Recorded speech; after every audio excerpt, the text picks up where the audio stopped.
What's up mga under? Nandito na naman tayo sa another episode ng Grace Park V. This is your host, Erosius D. Lumboy for B Alpha Production. For today's topic, simple lang naman. So, ako, mahilig akong mag-vlog at bukod doon mahilig din ako mag-create.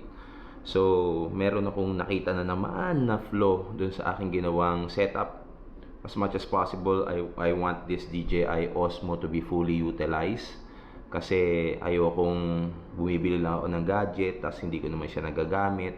For this video, or for this particular rig, what I notice is, right now you won't notice it because yung camera ko naka-tilt. So, if I'll gonna handheld it, makikita nyo naman dito sa video. Nakikita nyo ba yun? Yan na naman yung buntot ng ating pusa. Okay? Pero if you're tilting it like this way, hindi nyo siya nakikita.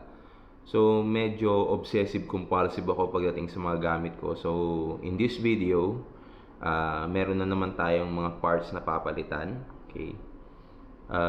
The reason why I'm doing this is for my own satisfaction.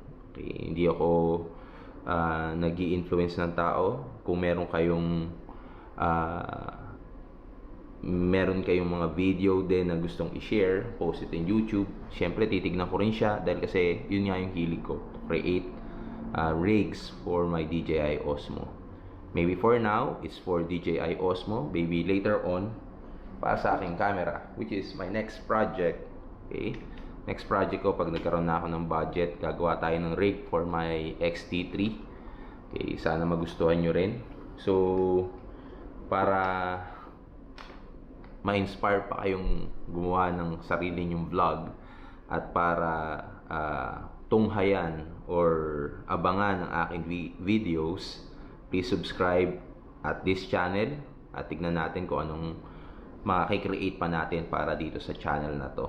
Okay, this is Erosius D. Lumboy again. So, enjoy our new creation showing in 3, 2, 1. Here you go.